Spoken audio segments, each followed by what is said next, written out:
नमस्कार दोस्तों, उज्ज्वल एकेडमी के ऑफिशियल यूट्यूब चैनल पर मैं आर के सर आपका स्वागत करता हूं। बेटा हमारा चैप्टर नंबर 3 चल रहा है मैथ का, है ना।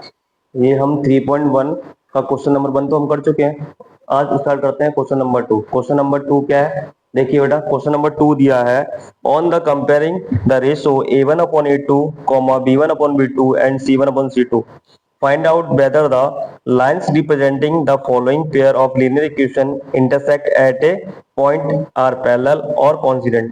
बेटा हमें लीनियर इक्वेशन दी गई है ना, हमें ये चेक करना है कि भाई कि ये लाइन क्या करेंगी, इंटरसेक्ट करेंगी, पैरेलल होंगी या फिर कोइंसिडेंट होंगी। चलिए भाई, तो क्वेश्चन नंबर 1 आपका ये रहा, इसे हम आप मानेंगे इक्वेशन नंबर 1। ये हो गया बेटा इक्वेशन नंबर 2। ठीक है, इक्वेशन 1 एंड इक्वेशन 2, ठीक है, तो आप क्या करेंगे, कंपेयर करेंगे। Compare with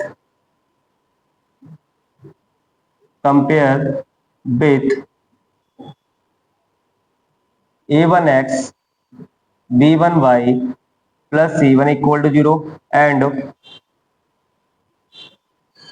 a2x plus b2y plus c2 equal to 0। ठीक है बेटा, तो हम इक्वेशन 1 का कंपेयर करते हैं जिस इक्वेशन के साथ, एंड इक्वेशन नंबर 2 का कंपेयर करते हैं इस इक्वेशन के साथ। देखिए बेटा, तो हम इक्वेशन नंबर 1 का कंपेयर करेंगे तो देखो बेटा क्या होगा, a1 इक्वल टू x से x चला जाएगा, तो बेटा a1 की वैल्यू कितनी आने वाली है, 5। ठीक है, v1 y से y चला जाएगा, तो v1 की वैल्यू कितनी आने वाली है बेटा, आपको हमेशा जो वैल्यू लेनी है वो विद साइन लेनी है। ठीक है, और c1 की वैल्यू कितनी आने वाली है, c1 की वैल्यू आने वाली है हमारी 8। यहाँ तक क्लियर। नेक्स्ट आप सेकंड इक्वेशन का कंपेयर इससे करेंगे, तो x से x चला गया, तो a2 की वैल्यू कितनी आई बेटा, a2 की वैल्यू आई 7। b2 की वैल्यू कितनी आई बेटा, तो बेटा y से, हाँ y चला गया, तो v2 की वैल्यू आई 6। एंड C2 की वैल्यू कितनी आई बेटा, C2 की वैल्यू आएगी आपकी -9। क्या यहाँ तक क्लियर हुआ? यहाँ तक क्लियर हो गया बेटा, उम्मीद करता हूँ यहाँ तक आपको क्लियर हो गया होगा। चलिए आगे बढ़ते हैं। देखिए, अब हमें क्या करना है बेटा, इसका रेशो फाइंड करते हैं। मैंने आपको जब इंट्रोडक्शन कराया था तो मैंने आपको एक चीज बताई थी, बेटा हम क्या करेंगे, इसका रेशो निकालेंगे, है ना।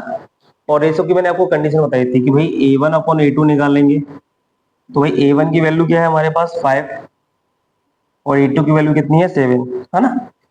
B1 अपॉन B2 निकालेंगे, अब देखिए B1 अपॉन B2 क्या है, -4 और अपॉन 6। C1 अपॉन C2 की वैल्यू निकालेंगे, तो C1 अपॉन C2 कितना है, C1 है आपका 8 और C2 है -9। हम देख रहे हैं बेटा कि यहाँ कंडीशन क्या बन रही है हमारी, हमारी जो एल्जेब्रिक कंडीशन बन रही है, A1 upon A2 is not equal to B1 upon B2। ठीक है, इज नॉट, हाँ यही बन रही है। जब ये कंडीशन बन जाती है तो आप समझ जाना कि भाई जो हमारी जो दो लाइंस है ना, टू लाइंस क्या होंगी बेटा, एक दूसरे को इंटरसेक्ट करेंगे। तो आप लिखेंगे लाइंस आर intersecting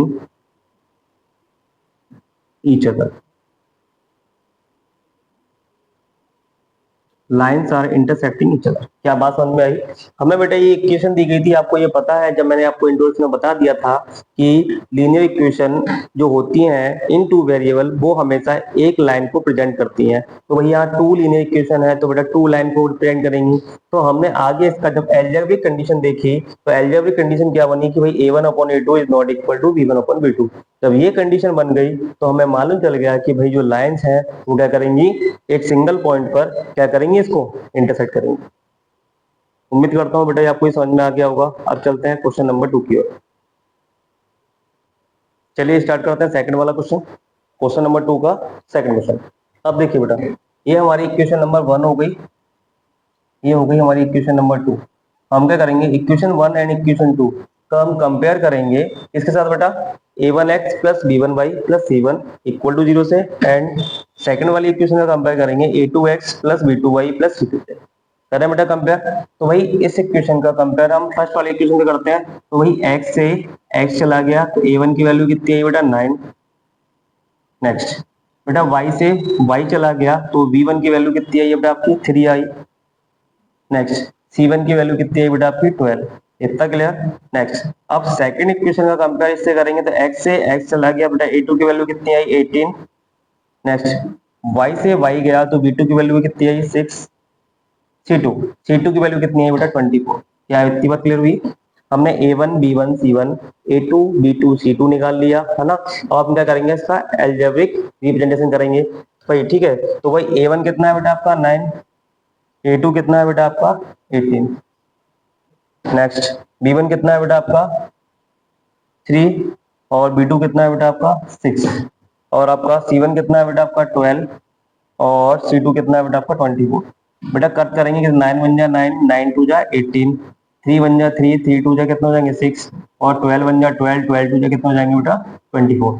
तो भाई हमारा a1 अपॉन a2 क्या आया, a1 अपॉन a2 आया 1/2, b1 अपॉन b2 क्या आया, b1 अपॉन b2 आया बेटा हमारा 1/2 एंड c1 अपॉन c2 क्या आया, c1 अपॉन c2 आया हमारा 1/2। देखो बेटा इन सबके जो रेशियो है वो क्या इक्वल है, तो बेटा कंडीशन क्या बनेगी, हमारी कंडीशन बनेगी a1 अपॉन a2 इक्वल है b1 अपॉन b2 के and b1 upon b2 is equal to c1 upon c2। बात समझ में आई? जब इस टाइप की कंडीशन बन जाती है तब एक लाइन दूसरी लाइन के ऊपर क्या होती है, कांस्टेंट होती है। तो आप क्या लिखेंगे बेटा, lines are coincident, lines are coincident. क्या इतनी बात क्लियर? एक लाइन दूसरी लाइन के ऊपर क्या है, इस तरह से रखी हुई है, तो बोला कोइंसिडेंट। जल्दी से इसको नोट कर लीजिए, फिर स्टार्ट करते हैं क्वेश्चन नंबर 3। चलो बेटा क्वेश्चन नंबर 3 स्टार्ट करें। क्वेश्चन नंबर 3 के लिए लिखा बेटा हमारे पास 6x minus 3y plus 10 equal to 0। इसे आप मानेंगे equation number 1। 2x minus y plus 9 equal to 0, इसे मानेंगे इक्वेशन नंबर 2। ये बेटा आप करेंगे इक्वेशन 1 एंड इक्वेशन 2 का कंपेयर करेंगे, compare with a1x plus b1y plus c1 equal to 0 से, एंड इक्वेशन 2 का कंपेयर करेंगे a2x plus b2y plus c2 equal to 0 से। जैसे आप इक्वेशन 1 का कंपेयर जिस इक्वेशन के साथ करेंगे तो बेटा x से x चला जाएगा तो a की वैल्यू कितनी आएगी 6, y से y चला गया b की वैल्यू कितनी आई -3 और c1 की वैल्यू कितनी है बेटा आपकी 10। नेक्स्ट, x से x चला गया तो बेटा a2 की वैल्यू कितनी आई 2, ठीक है। y से y गया तो b2 की वैल्यू कितनी आई बेटा -1 एंड c2 की वैल्यू कितनी आएगी बेटा आपकी 9। क्या इतनी बात क्लियर हुई? चलिए हम क्या निकालेंगे, इसका एल्जेब्रिक फॉर्म निकालेंगे। तो भाई a1 अपॉन a2 निकालेंगे, तो a1 कितना है बेटा आपका 6, a2 कितना है 2, b1 कितना है बेटा आपका -3, ये कितना है बेटा आपका -1 b1 b2 ना, हाँ। c1 कितना है 10 और c2 कितना है बेटा आपका 9। क्या इतनी बात क्लियर? देखिए कट करेंगे 2 1 जा 2, 2 3 जा, तो बेटा a1 अपॉन a2 क्या आया, a1 अपॉन a2 आया 3/1, माइनस से माइनस चला गया तो बेटा b1 अपॉन b2 क्या आया, b1 अपॉन b2 आया बेटा आपका 3/1। क्या इतनी बात क्लियर? और c1 अपॉन c2 क्या है आपका, c1 अपॉन c2 है आपका 10/9। इतनी बात क्लियर? तो बेटा हमारी कंडीशन क्या बनी, कंडीशन बनी कि भाई a1 अपॉन a2 इक्वल है किसके, b1 अपॉन b2 के and b1 upon b2 is not equal to c1 upon c2। क्या यहाँ तक क्लियर हो? जब ये कंडीशन बन जाती है तो मैंने आपको बताया था इंट्रोडक्शन में कि भाई हमारी लाइंस कैसी होती हैं, पैरेलल्स होती हैं। कैसी होती हैं, पैरेलल्स। लिखो बेटा lines are parallel, lines are parallel. क्या इतनी बात क्लियर हुई? ये हो गया बेटा आपका क्वेश्चन नंबर 2 कंप्लीट। उम्मीद करता हूँ ये क्वेश्चन आपको समझ में आ गया होगा। अब मिलते हैं हम क्वेश्चन नंबर 3 में। चलिए।